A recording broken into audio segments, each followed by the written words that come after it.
Assalamualaikum warahmatullahi wabarakatuh. Hi everybody, I'm glad to see you again. Nah, kali ini kita akan mempelajari tentang ungkapan obligation. Do you know what is obligation? Okay, look at this slide to make easy in understanding this material. Nah, obligation itu adalah ungkapan untuk mengekspresikan keharusan atau kewajiban. Oke, ya. Nah, untuk memudahkan bagaimana ungkapan obligation itu diucapkan dalam bahasa Inggris, look at this structure. Nah, obligation structure ini perlu diikuti ya, untuk menghindari kekeliruan dalam pemahamannya. Nah, ini ada yang pertama, ada dua tampilan rumus dalam ungkapan obligation ini. Yang pertama, subject, must, verb, and object. Nah, subject, as you know, ya, as like I, you, we, they, she, he, it, ya. Kemudian diikuti must. Ini must is a character of obligation expression. Ini ciri daripada ungkapan obligation itu, yaitu karena adanya penggunaan kata must. And then ikuti verb, kemudian object. Nah, and then rumus 2, subject must be adjective, noun, and adverb. What are the differences between must and must be? Nah, look at here. Must be is used if it's followed by adjective, noun, or adverb. Nah, jadi jikalau diikuti oleh adjektif, kata sifat, noun, benda, atau adverb, keterangan, ini penggunaannya ini perlu diikuti oleh be. Jadi must be. Nah, to make you more understand about it, you can look at this sample. Nah, tetapi sebelumnya, look at this statement here. Kita pahami dulu ya penjelasannya. Nah, ini penggunaan must yang menunjukkan obligation ini digunakannya kalimat-kalimat yang bersifat personal atau erat kaitannya dengan personal feeling dalam kalimat. Nah, ini jadi penggunaan must ini lebih cenderung ke personal feeling, karena obligation itu tidak harus selalu menggunakan must ya, tetapi ada model lainnya. Nanti kita bisa lihat ya di slide berikutnya. Kemudian sifat kata kerja must juga ini menyatakan sesuatu yang bernilai benar dan bisa dinilai atau dinalar dengan logis. Kemudian juga merupakan sifatnya penekanan terhadap bentuk kewajiban yang harus dilakukan. Oke. Nah, itu penjelasan daripada penggunaan must dalam ungkapan obligation ini. Alright, student, look at this sample. Okay, for example, like this. You must study hard for before next examination. Nah, di sini kita menggunakan must dalam kalimat you must study hard for before next examination. Look at word by word here. You as subject, as like this sample, rumus 1, subject, must, verb, and object. Okay, wait a minute. Nah, ini membandingkan ya, biar mudah gitu.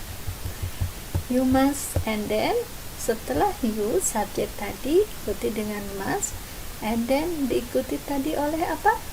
Verb. That's right. Ini verb ya. Jadi You must study hard for preparing next examination. Di sini keterangannya ya, bebas. Di sini study hard for preparing next examination. Oke, objeknya ya. Nah, jadi arti dari must ini tadi ungkapan untuk menunjukkan keharusan. So, if we translate as like here, Anda harus giat belajar untuk mempersiapkan ujian mendatang. Oke, ini tadi dalam penggunaan must ini lebih cenderung ke personal feeling ya. And then look at the second sample here. I must go to the rock concert tomorrow night. I'm very excited to see Ford Jensen is a new stage queen for Matrix and how amazing she is. Nah, ini juga sama. I must go, subject diikuti oleh must, verb go to the rock, object and keterangan ya. Oke, jadi saya harus pergi ke konser musik rock besok malam. Di sini si speaker ini menunjukkan sebuah personal feelingnya bahwa dia itu ya ini mengharuskan dirinya untuk pergi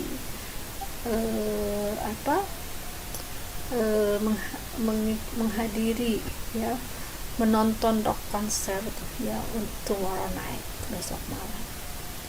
Right. I think it is easy in understanding how to say the obligation at present, isn't it? Okay, look at the next sample here. It must be nice taking a holiday to Yogyakarta. Okay, do you remember that must be? Nah, ini penggunaannya must be tadi bila diikuti oleh adjective or noun and adverb ya, as like rumus 2 yang ada di kotak ini ya. Nah, jadi must be ini digunakannya bila diikuti oleh adjective, noun, adverb. Alright, student. Okay, as an example here, it must be nice taking a holiday to Yogyakarta.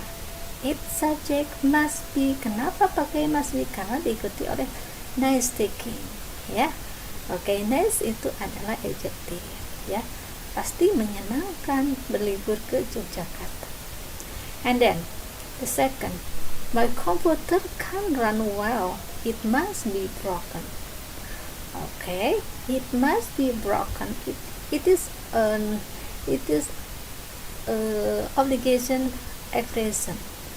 Di sini diikuti oleh broken ya. Oke, rusak itu adjective. So it must be gitu. Okay, student, do you understand? Alright. And then look at the another type of obligation yang menggunakan modal have to. Nah, di sini tadi sudah saya sebutkan bahwa obligation expression itu tidak hanya harus menggunakan modal must, tetapi juga menggunakan salah satunya have to di sini ya. Oke, look at the statement here. Bentuk daripada penggunaan have to ini memiliki makna akan kewajiban atau keharusan yang datang dari luar pembicara.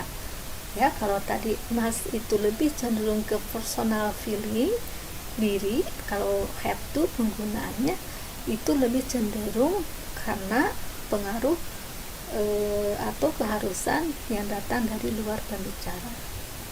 Okay, for example, I have to use my own computer at work.